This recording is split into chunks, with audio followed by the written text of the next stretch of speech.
I rifugiati provenienti dalla Libia vanno distribuiti in tutte le regioni e questo è il contenuto del piano di emergenza umanitaria presentato oggi dal ministro Maroni alle regioni, ma questa regola non vale per Lampedusa e i suoi migranti. Sentiamo Enze Mirafesta.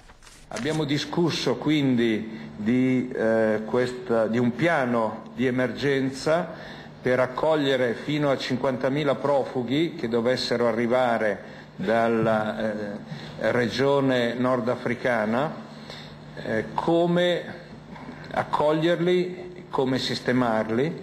Quando Maroni presenta il piano si pensa subito a Lampedusa, ai continui sbarchi, alle decine di migliaia di tunisini, 15.000 dall'inizio di gennaio. Un accordo che sarà pronto tra qualche giorno, a cui le regioni dicono di sì.